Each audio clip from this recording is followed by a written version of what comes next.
Hello student, I am here. इसके पहले के वीडियो जो मैंने डाला था उसमें कुछ ऑडियो प्रॉब्लम था। पंखा चलाने की वजह से आवाज़ क्लियर नहीं आई थी। आशा है कि अभी आपको आवाज़ बहुत ही क्लियर आ रही होगी। और मेरा फर्स्ट एक्सपीरियंस था यूट्यूब पे, और वीडियो रिकॉर्डिंग और टीचिंग का एक्सपीरियंस पहले का रहा है, लेकिन यूट्यूब पे लाइव आने का और वीडियो अपलोड करने का ये फर्स्ट एक्सपीरियंस था। तो एक दो वीडियो में मिस्टेक हुआ है, उसके लिए हम आपसे क्षमा प्रार्थी हैं। चलिए बिना समय को गंवाए कुछ टॉपिक को डिस्कस कर लेते हैं, जो कि BPSC 69 से संबंधित बहुत ही महत्वपूर्ण मुद्दे हैं करंट अफेयर्स से, जो कि जानना चाहिए हर एक स्टूडेंट सीरियस कैंडिडेट को, या जो भी तैयारी कर रहे हैं सही ढंग से।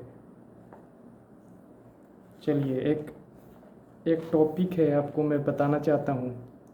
राष्ट्रीय green hydrogen mission, national mission और प्रोग्राम और स्कीम जितने भी स्टेट लेवल पर और सेंट्रल लेवल पर चलाई जाती है गवर्नमेंट के थ्रू, वो एग्ज़ाम में बहुत ही इंपॉर्टेंस रखते हैं। और किसी भी कैंडिडेट के लिए वो वीकेंड पॉइंट होता है, चूँकि सारे चीज़ें कंप्लीट हो जाती है ऑब्जेक्टिव लेवल पे, लेकिन प्रोग्राम को समझना होता है, थोड़ा सा लेंदी प्रोसेस होता है। और वो पीटी में चूँकि इसके वजह से वीकेंड पॉइंट हो जाता है कि वो लेंदी पढ़ना पड़ता है। लेकिन मेंस के पॉइंट ऑफ व्यू से ये बहुत ही ज़्यादा इम्पोर्टेंस रखता है कि मतलब स्कीम प्रोग्राम जो भी अभी करंट में चल रही हैं, सारी चीज़ें करंट का उसी से ऑल ओवर रिलेटेड हो जाती हैं। ओवरऑल डेवलपमेंट क्या क्या चल रहे हैं, सारे गवर्नमेंट के स्कीम के थ्रू ही कहीं ना कहीं डेवलपमेंट चल रहे हैं, तो ये बहुत ही महत्वपूर्ण इशू हो जाते हैं।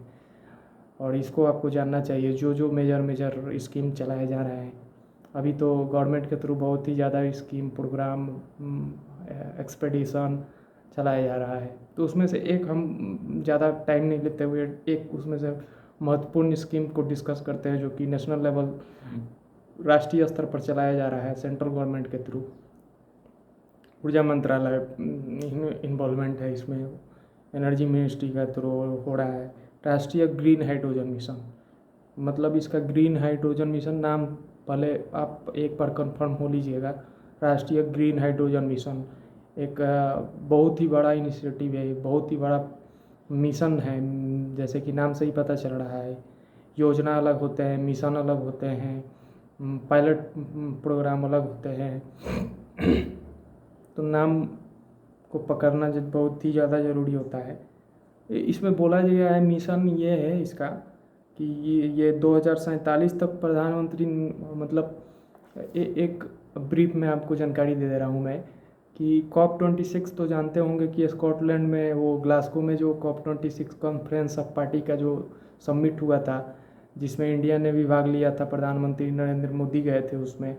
तो उसमें वो COP26 इसलिए था कि जलवायु परिवर्तन पर वैश्विक चुनौती जो सामने आ रही है उसको, उससे निपटने के लिए सारे अपने अपने देश पूरे वैश्विक स्तर पर एक पहल की जा रही है, और सब अपने स्तर पे और वैश्विक स्तर पे प्रयास कर रहे हैं कि मतलब ग्लोबल वार्मिंग के प्रभाव को कम किया जाए, कार्बन इमिशन को कम करते हुए ग्लोबल वार्मिंग को कम किया जाए, और उसका इफेक्ट जो है जलवायु परिवर्तन पर कम किया जाए। इसके लिए ही मतलब प्रोमेंटली हुआ था, मतलब COP26, ठीक है। तो उसमें सब देश ने अपना अपना कुछ डिक्लेरेशन दिया था, जिसमें नरेंद्र मोदी ने भी कुछ डिक्लेरेशन दिया था। उसमें टाइम बॉन्डेड, मतलब समय के अनुसार अलग अलग डिक्लेरेशन थे। जैसे 2030 के लिए 125 गीगावाट का रिन्यूएबल एनर्जी का सोर्स क्रिएट करना है पूरे इंडिया में। 2047 तक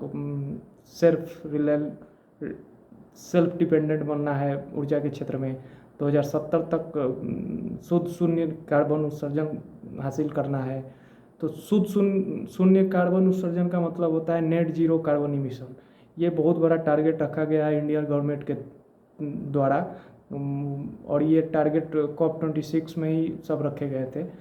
तो उसमें 2070 में तक बोला गया है कि हमारे देश से कार्बन इमिशन ख़त्म हो जाएंगे टोटल रूप से, जिसको नेट ज़ीरो इमिशन बोलते हैं कार्बन के लिए।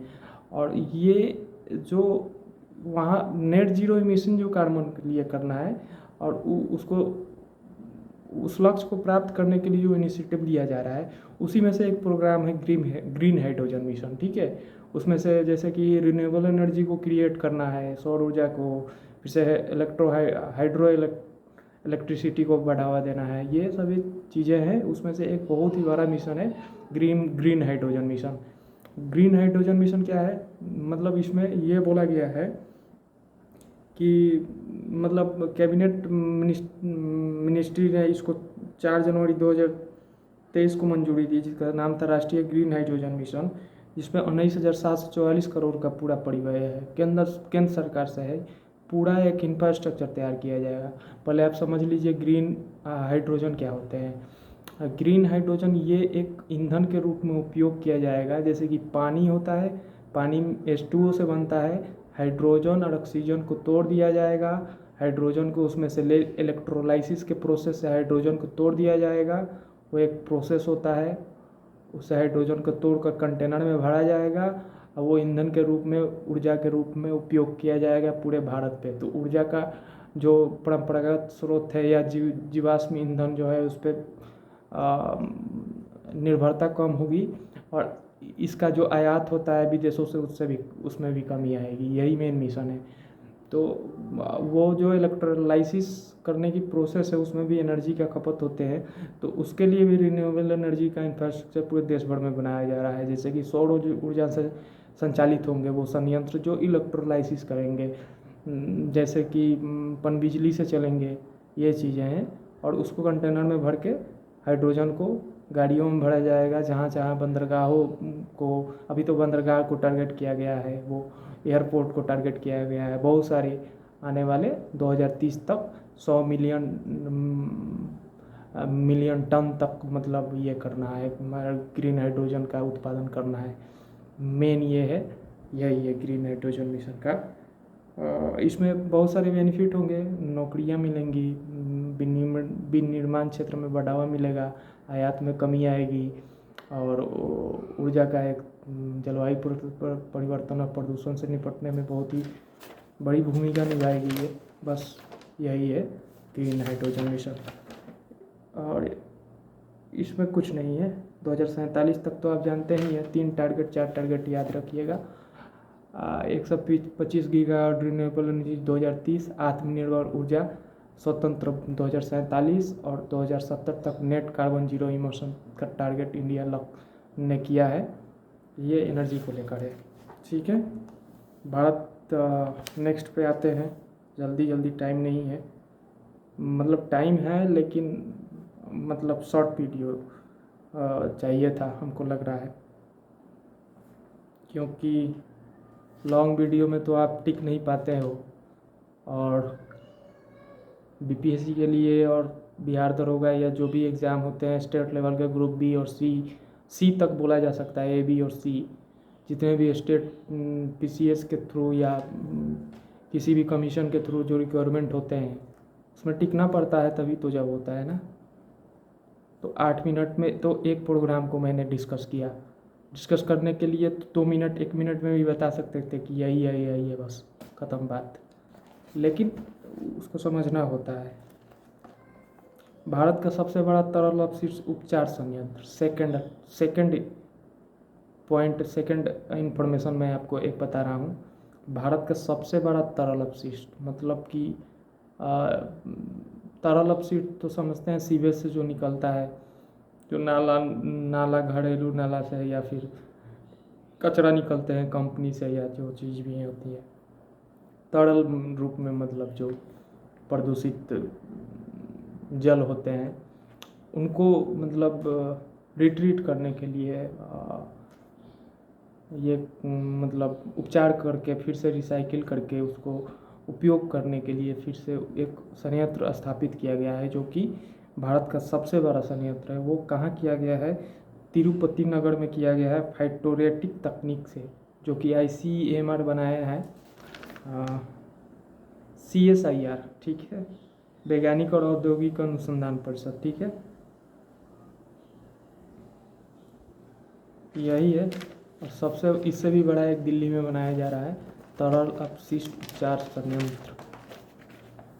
एशिया का सबसे बड़ा सीवेज ट्रीटमेंट प्लांट जो है अभी, जो कि 564 मिलियन टन लीटर का वो उत्पाद मतलब रिसाइकलिंग और ट्रीट करेगा, वो बनाया जा रहा है दिल्ली में, ठीक है।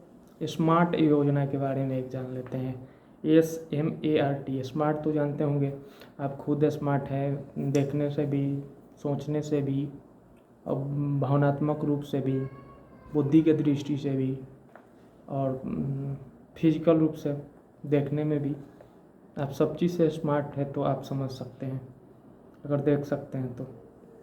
स्मार्ट की विस्तारित रूप scope for main stream Ayurveda research in teaching professional, scope for main stream Ayurveda research in teaching professionals, नाम से ही पता चल जाता है।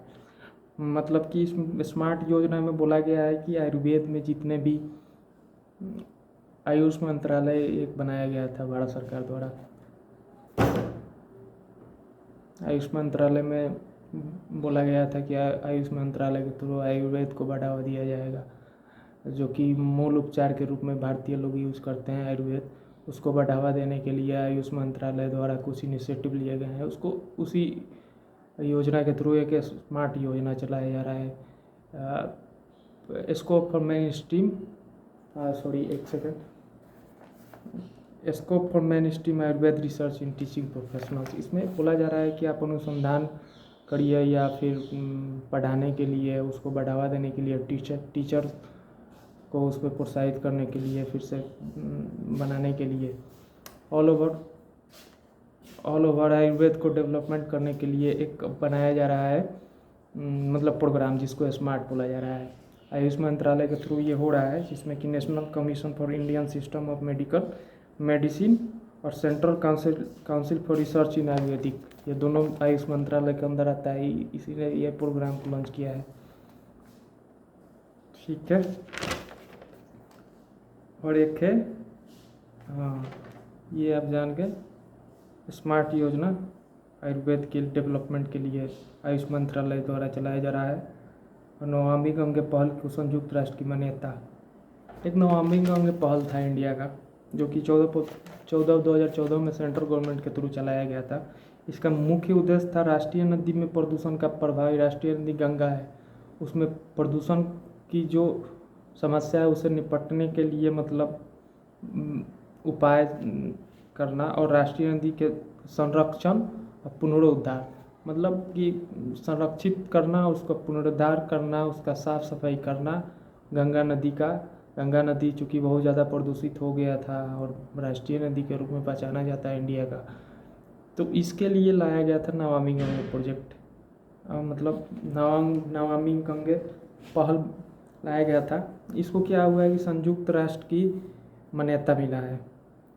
ये 100% के सेंटर ऑर्गेनाइज्ड, मतलब सेंटर ने फाइनेंस किया था इस योजना को। और इसमें फरवरी 2023 में 14 से 21 तक था फर्स्ट फेज का इस पहल का, लेकिन इसको बढ़ा के सेकेंड फेज में 26 तक कर दिया गया, 2026 तक।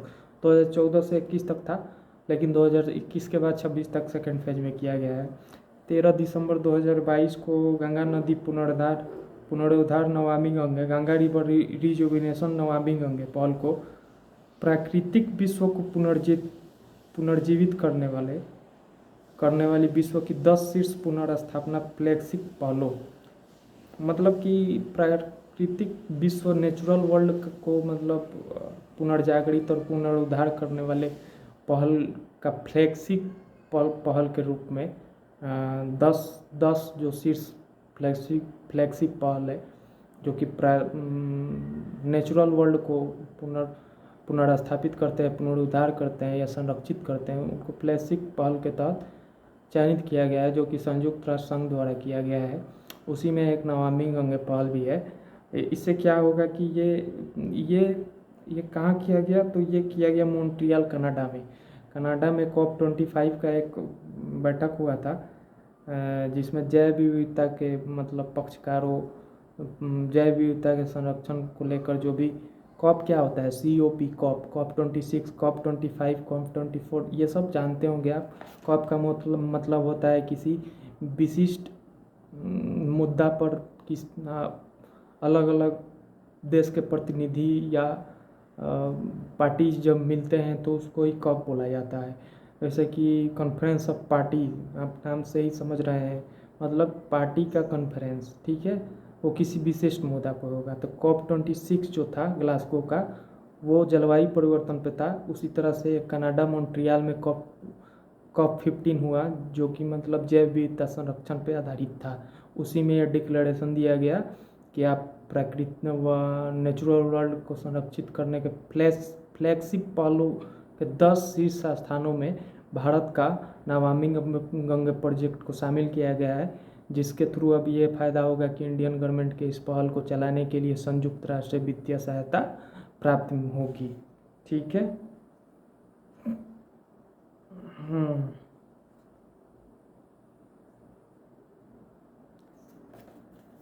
जल्दी जल्दी बोल रहे हैं, आप समझने की कोशिश करिएगा, चूँकि 16 मिनट का वीडियो होगा। एक चीज़ और हम डिस्कस करेंगे आपको, स्टैच्यू ऑफ प्रॉस्पेरिटी। भारत सरकार ने पिछले 2-3 साल में एक नेक्स्ट पॉइंट, 2 हो गए,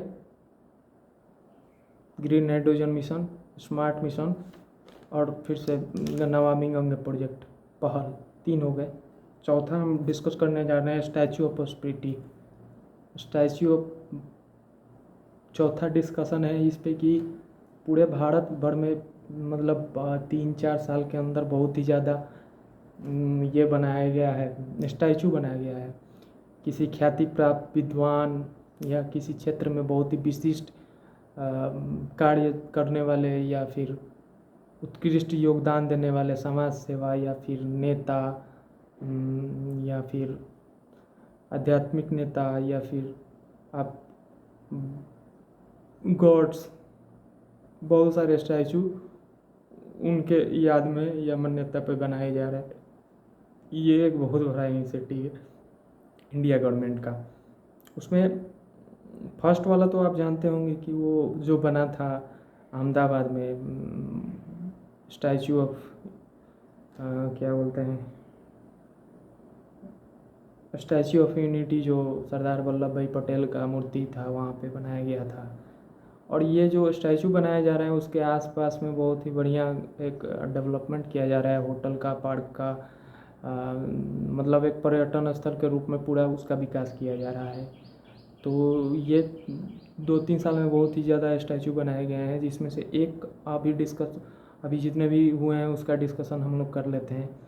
जिसमें स्टैचू ऑफ प्रॉस्पेरिटी का उद्घाटन जो है आपको 11 नवंबर 2022, स्टैचू ऑफ प्रॉस्पेरिटी मतलब जानते हैं ना, मतलब क्या बोलते हैं, मतलब वेल्थ, प्रॉस्पेरिटी मतलब वेल्थ बोल सकते हैं आप, हिंदी एकदम शुद्ध में पकड़िएगा।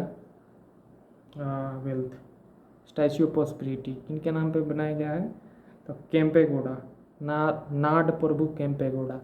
ये कौन थे भाई, तो ये थे विजयनगर साम्राज्य, जो विजयनगर साम्राज्य कर्नाटक के क्षेत्र में चलती थी 13वीं शताब्दी में। आप हिस्ट्री में पढ़ेंगे, अगर आप चाहेंगे तो हिस्ट्री भी आएगा, जल्दी आएगा। और वो विजयनगर साम्राज्य जो था 13वीं शताब्दी में, वो एक हिंदू शासक थे, जानते ही हैं। तो उनमें सामंतवादी व्यवस्था थी। सामंतवादी व्यवस्था तो सब जगह चली है हमेशा से, राजपूत में भी चली है, राजपूत काल में भी चली है, मुग़ल काल में भी चली है, मौर्यों में चली है। लेकिन उसमें भी एक विजयनगर साम्राज्य में भी सामंतवादी व्यवस्था था। उसमें से एक सामंत थे नाड प्रभु केम्पेगौड़ा, बहुत ही समृद्ध मतलब सामंत थे वो। तो उन्होंने बेंगलोर शहर को बसाया था। बेंगलोर, आधुनिक बेंगलोर का मतलब संस्थापक माना जाता है उनको। और वो उन्हीं के नाम पे अभी नवंबर में 11 नवंबर को एक स्टैचू बनाया गया उन्हीं के याद में।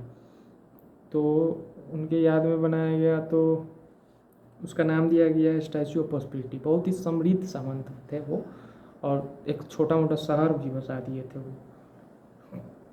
108 फीट का है। इसका फैक्ट जान लीजिए, 108 फीट का है, 122 टन स्टील। और ये एक चीज़ और, राम भी इस प्रतिमा का शिल्पीकार स्कल्प्टर जो है इस मूर्ति का, वही हैं जो कि स्टैचू ऑफ यूनिटी बनाए थे। सरदार वल्लभ भाई पटेल का जो मूर्ति बनाए थे, वही शिल्पीकार स्टैचू ऑफ प्रॉस्पेरिटी को ऊपर भी बनाए हैं। उनका नाम है Ram B Sutar. Statue of Unity जो बनाए थे, राम बी सुतार, याद रखिएगा, ये बहुत ही इंपॉर्टेंस है। स्टैचू ऑफ प्रॉस्पेरिटी को वर्ल्ड बुक ऑफ रिकॉर्ड्स में, लंदन जो होता है गिनीज का वर्ल्ड बुक, उसमें शामिल किया गया है। सेकंड नंबर हो गया खत्म। Second number statue of belief एक बनाया गया है, राजसमंद जिला है राजस्थान का। स्टैचू ऑफ बिलीफ, बिलीफ मतलब जानते हैं ना, विश्वास, तो वही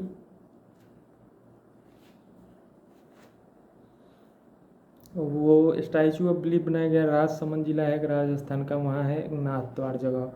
नाथद्वार में स्टैचू ऑफ बिलीफ बनाया गया। दुनिया का सबसे बड़ा शिव प्रतिमा है, जो कि ध्यान और मेडिटेशन के मुद्रा में है, और सबसे ऊंची प्रतिमा है वो भगवान शिव का। और वो पर्यटन स्थल के रूप में भी बनाया गया है उसको। ठीक है, 369 इसका कीवर्ड याद रखिएगा। 369 फीट का ऊंचाई है इसका। 3000 टन इसमें स्टील लगा है, और 2.5 लाख घन टन कंक्रीट बालू लगा है। ठीक है। स्टैचू ऑफ पीस, बिलीफ जान गए, शिव जी का सबसे बड़ा मंदिर, राजसमंद जिला राजस्थान, और नाथद्वार में। स्टैचू ऑफ पीस जो बनाया गया है विजय वल्लभ सूरीश्वर जी महाराज। ठीक है। स्टैचू ऑफ इक्विलिटी जान लीजिए। Statue of equality Shri Ramanujacharya के याद में बनाया गया है, उनके मेमोरी में बनाया गया है। आंध्र प्रदेश के तेलंगाना के हैदराबाद में कोई, ये तेलंगाना के हैदराबाद में शमशाबाद जगह है कोई, शमशाबाद में बनाया गया है। और बहुत ही बड़ा मूर्ति है, 216 फीट का है। पंचलोह से बनाया गया है, पंच धातु से। इसमें धातु स्वर्ण, चांदी, तांबा, पीतल, जाता सभी है। ये बैठा हुआ दुनिया का दूसरा सबसे बड़ा मूर्ति है, मतलब कि ये सिटिंग में है। सिटिंग में सबसे फर्स्ट, सबसे टॉलेस्ट स्टैचू वर्ल्ड का वो ग्रेट बुद्धा है, थाईलैंड में है। ठीक है। स्टैचू ऑफ डिग्निटी भी रामानुजाचार्य का 2-3 मूर्ति बनाया गया है, लेकिन मेनली बनाया गया है स्टैचू ऑफ इक्विलिटी ही आंध्र प्रदेश में, तेलंगाना के हैदराबाद में बनाया गया है, शमशाबाद में। बात खत्म।